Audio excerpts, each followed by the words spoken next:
Do you want to know how many times I tried to start this vlog?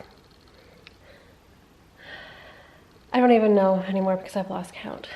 But today is Thursday, December 29th. We are coming so close to the end of December, and that means we are about to start a new year. Crazy to think.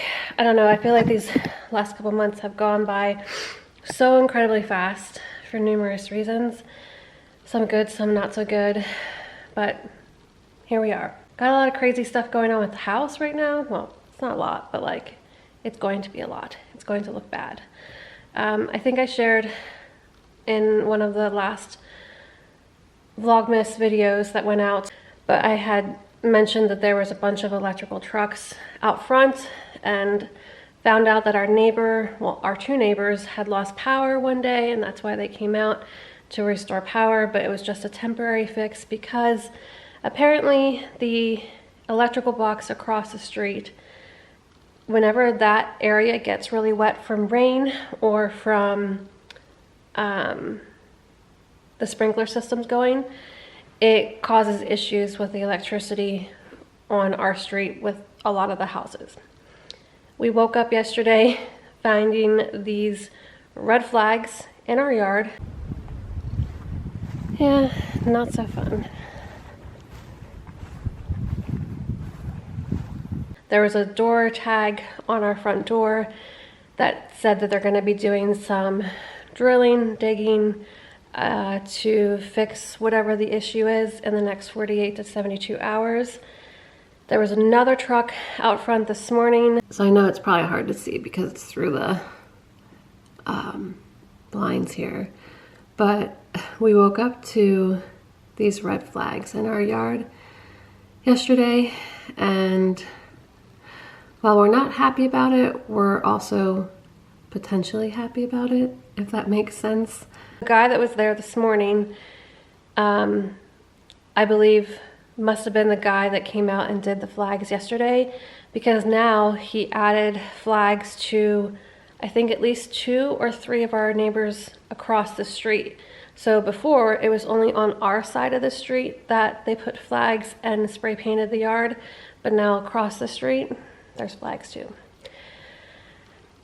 I'm happy that hopefully whatever is wrong will get fixed, and hopefully, like, it's gonna be a good thing, you know, obviously.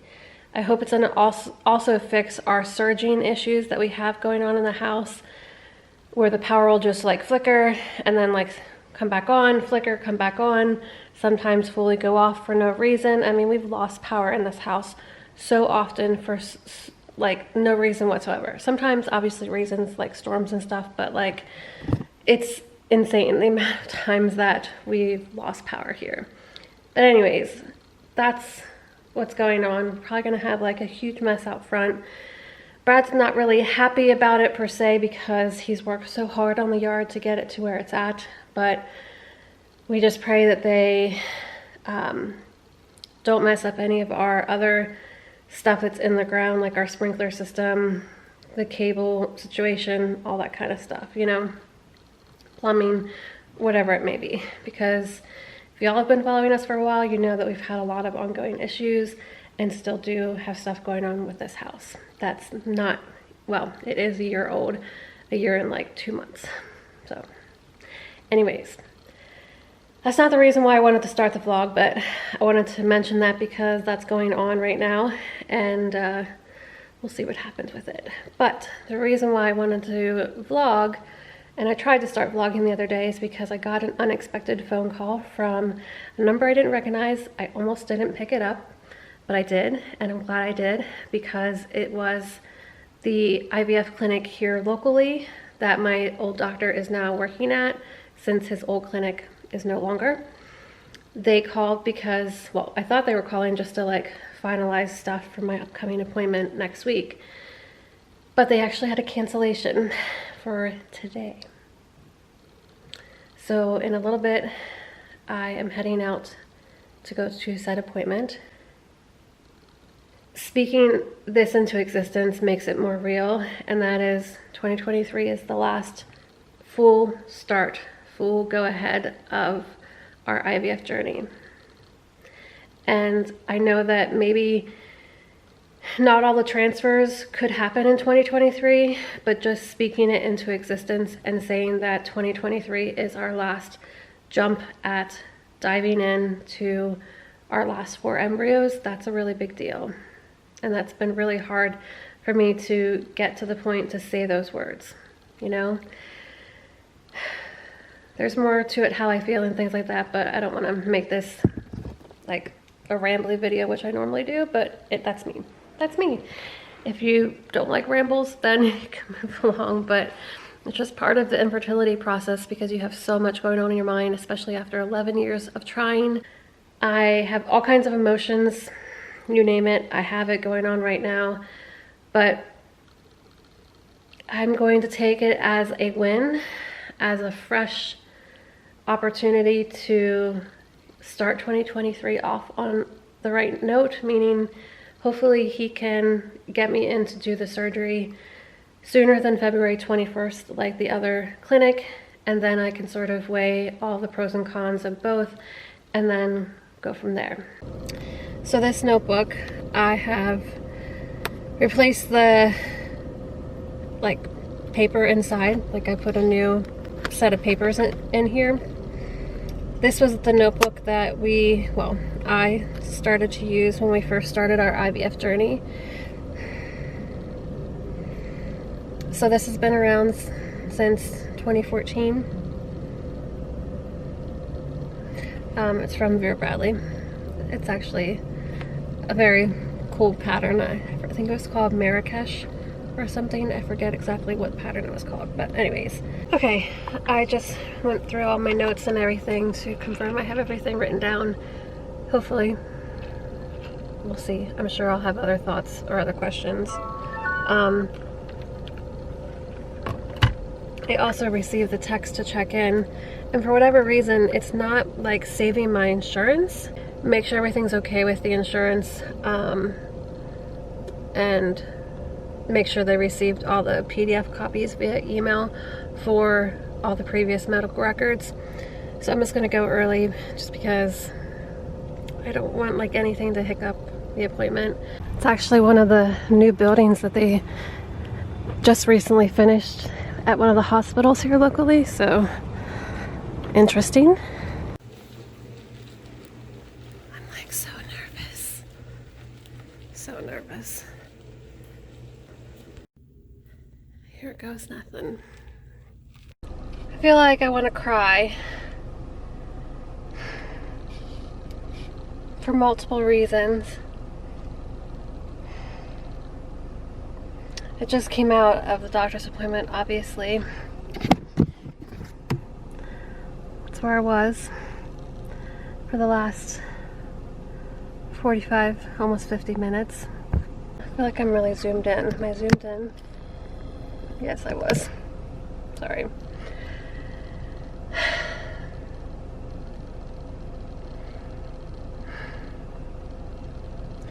I don't even know where to start. He's so busy. And I know I can't just factor this in because I know I have to weigh out everything. I know I can't just say no because of his timeline. But he's so busy that they're scheduling more than likely into the end of March. Because he only does surgeries on Mondays, so once a week. I knew that going into this appointment, that could be a possibility. I knew that when I called the other clinic, that it could be a possibility that they were scheduling into February, March, and obviously they are. I was just praying for, I guess, better news. But he's gonna start me on some medication, which I am gonna do no matter what. Sorry, you guys are not in focus. Sorry for that last little bit. It's going to basically stop my cycles since they're so bad right now. And that's going to sort of just help suppress everything until we can do the surgery. So even if I decide not to go with him to do the surgery, I'll have to obviously let my other clinic know. So The stinky part about the surgery is he is recommending that I have both my tubes removed. I wish I would have known this before. And this is the only part that like I sort of feel like frustrated with him, in the sense that he's like, did we ever test your tubes before to see if there was any like thing that came through or fully blocked? Because, and I'm like, nope. And he's like, oh. And because I didn't know, and again, you learn so much, even though I've gone through, you know, IVF for how many years now, you still learn so much. And I know things change, new things are found and ways to treat it, or, you know, potentially treat things. But apparently if you have blocked tubes and the endo obviously is causing it, that could hinder all of our miscarriages.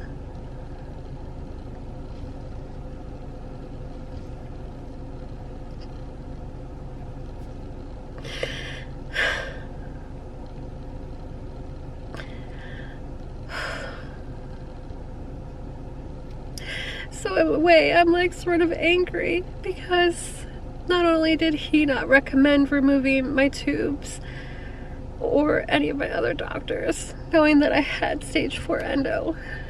And again, I don't know if this would have changed or could have changed anything, but like him saying that today was like really hard for me to take in without crying, because if my tubes were removed before, would one of our babies be here today? And I know I can't think like that, but it's hard not to.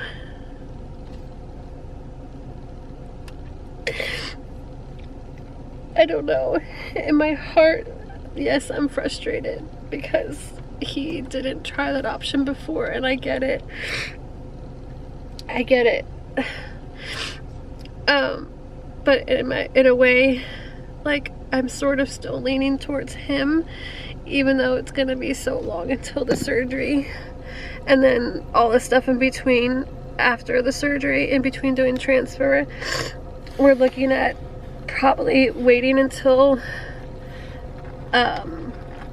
August probably to transfer, which is so far away. I'm sorry, I'm trying to get a tissue.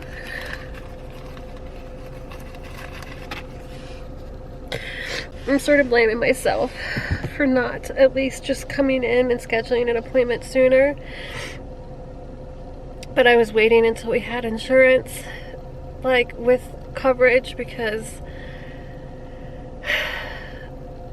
I didn't want to do anything this year until the start of the new year, so that everything goes towards our deductible. So that's like sort of why we waited. And I wanted to make sure it was under Brad's new insurance plan and not the old one, so everything was going to the same thing. But like, I wish I would have just done stuff like under the old insurance just to get onto the surgery schedule sooner, but I can't do anything about that now. It just really stinks. It really stinks. So, a lot of stuff to talk to Brad about. So I'm just like at a loss right now. Sorry to end the vlog like this, but like I just need to like get some composure. This is infertility. It sucks. It sucks. I thought the end of the vlog was gonna be back when I was sitting in the parking lot outside the doctor's office. First of all, I just realized I'm now, apparently my name is Liz. That's funny. Yes, I got a kid's meal because Brad's not going to be home till like after 7, and I'm just not in the mood to cook anything, so there's that. I'm really just disheartened. That sounded bad. I'm really just incredibly disheartened with this whole concept of having my tubes removed. I'm at peace with it. I'm fine with it, to be honest. I'm angry that it wasn't done sooner, because doctor in Pennsylvania never recommended it. Doctor in Georgia never recommended it. My doctor that I just saw today, that I haven't seen for 3 years, never recommended it, and I can't talk. He never recommended it either until today. And I know you should always be an advocate for yourself, and I feel like I always did so much research, so much searching this and that, and reading books and this and that about IVF and the whole process. But like, I can't believe I never came across anything that said that your blocked tubes could be causing your transfer to not be successful, or to make it like stick longer than a couple weeks, a week, 3 months like I had.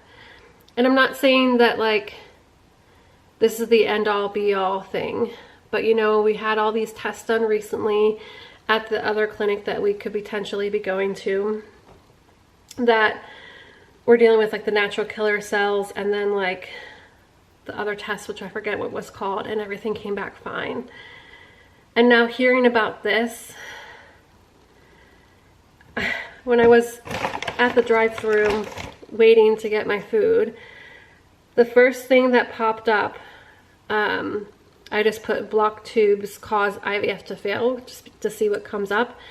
And the very first thing that comes up, I'll read it to you. Blocked tubes caused by hydrosalpinx. I'm probably not saying that correctly, but it's a fluid collection within the tubes that can decrease the success rate of IVF.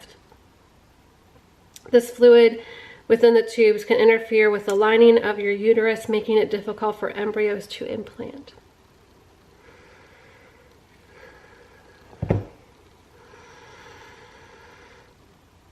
I don't know what we're gonna do. There's like so many questions and things going through my mind right now. Having this sooner appointment, I was really hoping for some better news, even though this could potentially be good news. I'm trying to look at it in all aspects, but it was really hard to hear that. I've had blocked tubes. I know I've had blocked tubes since 2012, 2013. And that was the reason why we went to go to do IVF, because we were told by my OBGYN that getting pregnant naturally is probably out of the question. And I just can't believe none of the IVF doctors that I've seen, which I've seen a couple different ones at the clinic back in Pennsylvania, but one steadily.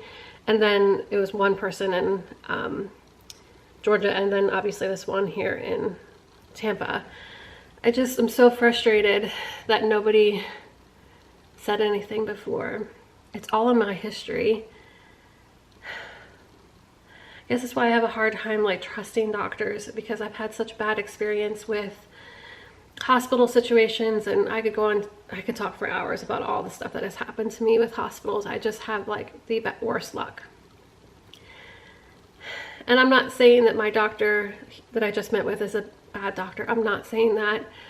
I'm glad that he brought it up, because this is the first I'm learning about it, obviously.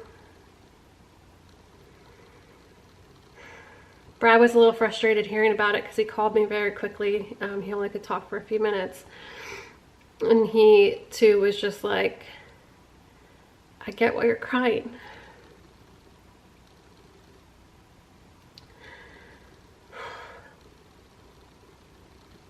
I'm just tired of the heartache, and I'm tired of the pain and the frustration and the waiting. I don't know, I'm just so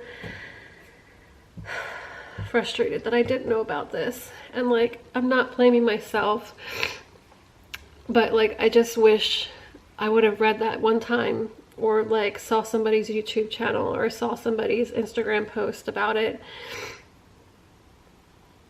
But here we are. So Brad and I have a lot of decisions to make as far as who to go with. I